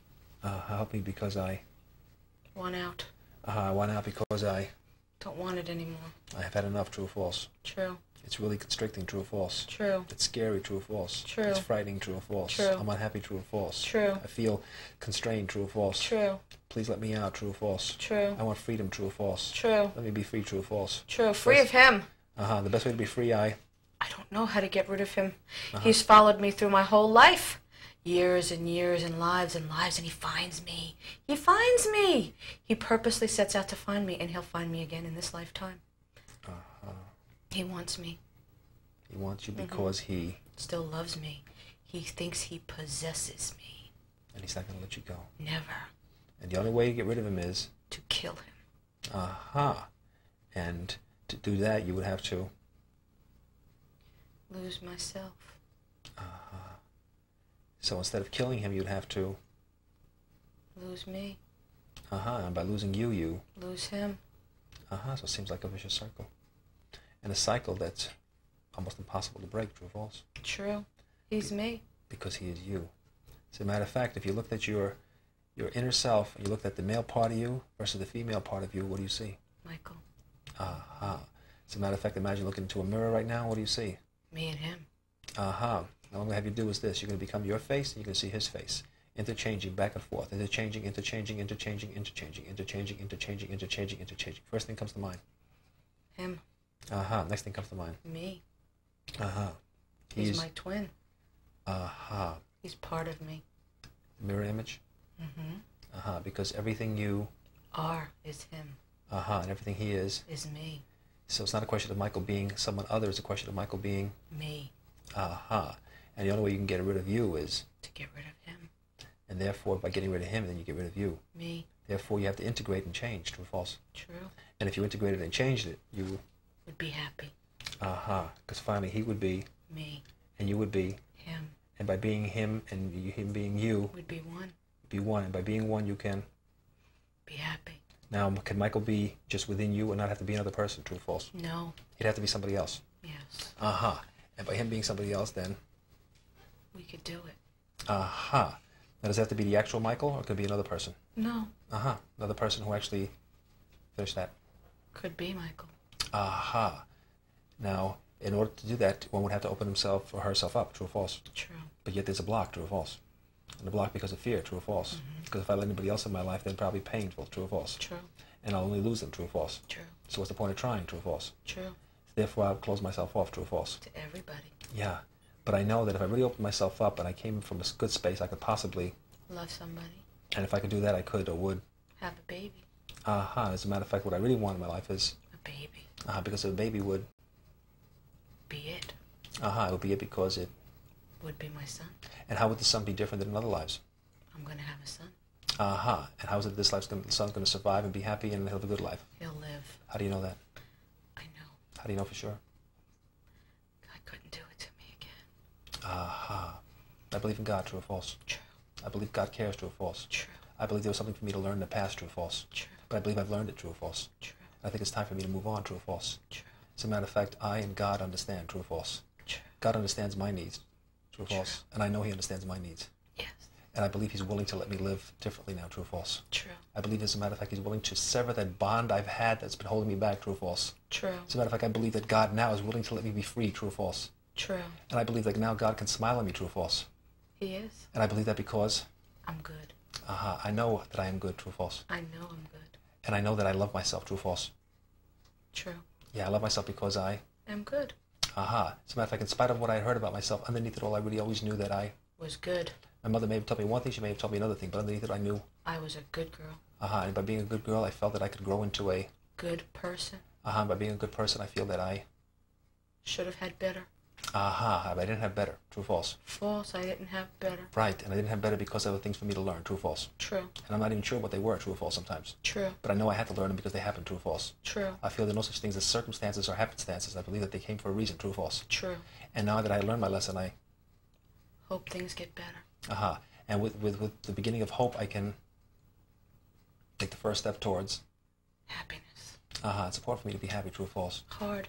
Because I feel that I deserve happiness, though. True or false? True. I want it. True or false? True. If I look into my inner creative mind, the inner soul of the very being, I feel that I deserve more, waiting for it bad to happen. But I'm willing to let go of the desperateness and the waiting for it bad to happen, just willing to allow things to start happening. True or false? False. And I would make things happen. True or false? True. And I make them happen by doing them or stopping them. Stopping them in what way? I stop them. I stop everything. So now let's say all of a sudden there's a big block around you, I stop everything. No relationship. No relationship, nothing. Boom, boom, boom. Stop. Nobody. Okay, I'm going to count from 3 down to 1. Block is down momentarily. 3, 2, 1. Block is down. What are you sensing, experiencing, seeing, or feeling? Love. The possibility. True or false? The possibility of somebody entering the space. True or false? Of being close. True or false? Of opening up to this person. True or false? Of sharing with this person. True or false? And I see Michael's face. How's that feel? Not good. Not good. Not good. Wall up again. Wall up again. Wall up again. Wall up again. Wall up again. Wall up again. Wall up again. Wall up again. Up again. Again. Bigger wall. Bigger wall. Bigger wall. 3, 2, 1. Walls down. First thing you're feeling. Love. Space opening up. Space opening up. People walking around. People walking around. People walking around. Feeling. What are you feeling? I see Steven. How's that make you feel?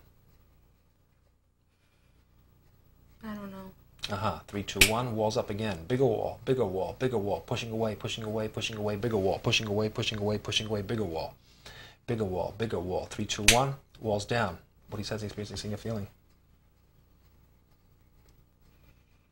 Apprehension. Apprehension, because you're not Walking sure. Around. Yeah. Looking. Yeah. Apprehension, walking around, looking, not knowing. Wall is down, wall is down, wall is down, wall is down, wall is down, wall is down. Scared. Focus on that fear, focus on that fear. Gonna count from 3 down to 1. Imagine the fear going away. 3, 2, 1. Fear leaving. First feeling. Free. Good feeling. Focus on that feeling. Stronger. 1, 2, 3, stronger. 4, 5, stronger. 6, 7, stronger. 8, 9, 10. How you feeling? Good. Yeah. Stronger. 8, 9, 10, 11, 12, up to 20, 13, 14, 15, 16, 17, 18, 19, 20. How you feeling? Great. What are you sensing, experiencing, seeing, or feeling? Oneness. Oneness. See, the essence of having totalness is totalness with oneself before it can ever be shared with anyone else. True or false? True. Before I can love someone, I have to love myself. True or false? True. Before I can be happy with someone, I have to be happy with myself. True or false? True. Before I can create with someone, I have to create with myself. True or false? True. Before I can really be with someone, I have to first be with myself. True. Let your mind go clear. Just relax. Just relax. Wait a little bit. Okay, I'm just going to say a few things. You can tune out, you can listen, you can think about something totally different. It really makes no difference. It's going to go right into your inner creative mind, because that's where it's meant to go. A young girl growing up into an adult. A young woman, an older woman, passing on through different lifetimes, different changes. One thing for sure, there had been changes, yet there had been a pattern of existence that remained the same. A sameness, a oneness. Can I break that kind of a pattern? Can I break a pattern? I mean, a Steve and a Michael, yet in one lifetime, another lifetime, many lifetimes. A mother who says, hey, I don't even want you. You're bad. Look at you. You're bad. Everything you do is bad. You don't do anything right. I never wanted you in the first place. The effects this has on children. The effects this has on a human being as a human being grows up in that environment. As a human being becomes sort of tossed from one lifetime into another. Children being lost. Lovers and loves being lost. Sacrificing, willing to be less than what one person is. Willing to share, but yet at the same time longing to be whole. Having part of oneself totally disappear. Having part of oneself just being totally oblivious. Letting one part of oneself being totally without life. Yet the other part still chooses to exist, and yet another part at one time chooses to leave the lifetime just to forego and get away from the pain. Yet now is this lifetime. And yet this lifetime filled with pain, filled with sorrow, filled with unhappiness, filled with need for change, filled with need for hope, need for freedom, a crying out, a passion, a need, a want, a desire. Help me, because I am in pain. Help me because I am frightened. Help me because I need. Help me, but I'm afraid to even accept the help because I put the wall around me everywhere I look. Because heaven forbid somebody passes in through the wall. Heaven forbid I let somebody in. Heaven forbid somebody just climbs it. Make the wall bigger, make it stronger, make it more intense. Keep them out, keep them away. Anger will keep them away. Hatred will keep them away. My own frustration will keep them away. My animosity will keep them away. Or perhaps they won't penetrate. They won't come near me because every time they do, I feel pain. And every time they do, how long will they stay? Am I willing to risk? And what is risk for me anyway? Every time I've risked, I've lost. But maybe there was a time when I hadn't lost, and if there were that one time, maybe there could be another. But yet the wall gets bigger, the wall gets greater, the wall gets stronger, and continues to grow and manifest itself in other ways. Where the energy itself, without the vision of a wall, just pushes people away. Keep away, keep your distance, don't get too close to me. That's mine, because at least that I can hold on to. I can take it home with me. I can make it mine and keep it mine, because there I have control. But in the essence of dealing with humanity, I don't have control. Sure, I'd like a man, I'd like a person there. I'd like someone to love and be loved by.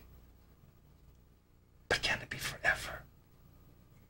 What is the essence of the soulmate anyway? Sure, I've had the soulmates who go through one lifetime and there's another with me. And the pain and the struggles and giving up part of who I am because of it. Am I willing to take that chance again? Or do I stay boxed in forever? Do I stay enclosed? Do I stay confined? Well, at least I am safe. But safe from what? You see, Denise, the one person you can never save yourself from and keep yourself away from is yourself. You face yourself, you're with yourself, you cannot run away from yourself. And yet when you look inside that soul, that wonderful soul, that exquisite soul, that magnificent soul, God still smiles on you, and God knows inside, because God recognizes your magnificence. And recognizing your magnificence behooves you to recognize it yourself. Because within you, underneath the anger, underneath the depression, underneath the unhappiness, is that child bursting out, wanting to be free, wanting to experience, wanting to laugh, wanting to play, wanting to share in love, wanting to share in happiness, wanting to experience. Inside that specialness within you, crying out and says, set me free, because I want to love, I want to be loved. But there's a chance of pain. Sure, there's always the chance of pain, but there can never be any growth without an occasional risk. So as you look around that wall, you say to yourself, well, perhaps if I bring it down for a second, how about a minute? How about an hour or two? Perhaps a person can walk by. Perhaps there can be another Michael, but a Michael who has himself grown, who has himself learned, who has himself moved ahead finally, and has experienced what needed to be experienced. Or then maybe he can turn to me and show me the kind of love that I deserve. And within me is the goodness, because God is within me. And I sense his magnificent presence and his magnificent divinity. And I claim it as my right too, because he said, ye shall do this and more. And I shall do this and more. I shall create miracles in my life. Because I have the capacity to create miracles in my life. William James, the father of American psychology, said, if you're going to change, you do it immediately and you do it flamboyantly. Why I say this to you right now. I say this to you, Denise, it is time for change. It is time for growth. It is time for movement. It is time for passion for life. In that protective environment, it has become a cell of confinement. And how long can one stay confined before one says, I cannot take the pressure? We are meant to interact. We are meant to have interpersonal relationships. We grow together. We, as human beings, are meant to share, to feel the bliss, to feel the warmth, and even share the pain of those around us. Because how can there be happiness if we know not unhappiness? How can there be joy if we know not sorrow? How can there be freedom if we hadn't known confinement? Well, Denise had known confinement. She had known sorrow. She had known pain. Now it's time for her to know beauty, love, creativity. And in her magnificent splendor of creativity, she creates miracles. Christ himself said, ye shall do this and more. Meaning that he himself said that the human being can do even more. Because the divinity is in each and every human being. The problem is that so many of us don't recognize it and don't acknowledge it and don't own it. Well, I say this to you. From this moment on, with every passing second, with every passing minute, with every passing hour and day, Denise, you own your divinity. You own your right to miracles. You own your right to happiness. You own your right to joy. You own your right to magnificence. You see, you're a very special person, because never before nor never again will life be expressed the way it's been expressed through you. Because if it were, there would be no need for you. Yet you know as well as I do there is a special need, and you can touch the lives and hearts of those around you in such a way that they too can shine, that they too can glow, that they too can sparkle, they too can radiate. Within you is a brightness that begins emanating and glowing with such dignity, with such radiance, that you stand up for who you are. And you accept nothing less than magnificence in your life. You accept nothing less than beauty in your life. You accept nothing less than honor, than integrity, than splendor, than joy, than happiness. Because you have the right to happiness, to joy, to splendor. And you find that your passion for living increases with every passing second, minute, hour, and day. And your passion for life and sharing increases. And as you look around at those who walk, and some of them are asleep because they are not awake to what is going on, and you do your best to elevate them, but if they are not ready, they are not ready. They have their lessons to learn as you had yours. But in the learnings through the lives that you had experienced, and in the learning through this life that you are now experiencing, you come to terms with one fact. And that main fact is that you are free to enjoy. You are free to experience. You are free to accept goodness, to accept love, to accept pleasure. And as you accept the wonderful splendor of God Almighty, you accept within you your own magnificence and specialness. Now I'm going to count to 5. At the count of 5, you feel rested, you feel relaxed. Perhaps a tingle, and perhaps a slight smile. Number 1, feeling good. Number 2, it's possible smile. Now you might be stubborn. Some of us are stubborn about that smile. 3, 4, 5. Eyelids open, fully aware, feeling radiant. Wow. Wow. Whew. Do you have a tissue? Sure. Oh my God. Oh. Wow, you did a lot of work here. Oh my God. Wow. I felt my eyes like glued. When you were talking, I kept seeing my life as Anna and Johnny. Wow. And I saw the house. I jumped off a cliff to kill myself. Did you? I saw the cliff on the side of the house. Yeah. Threw myself over. Well, now you know. Now I know. But now you also know that you can move on and you can radiate and you can sparkle. And I mean, your makeup may be messed up. Oh my God! But yeah. if you see the radiance in your face right now, you'll look at it in a minute in the mirror. Really? Yeah. That was wild. Wow. Wow. Oh. Whew. That was Denise. As you can see, some of us wonder the aspects of past lives and the validity.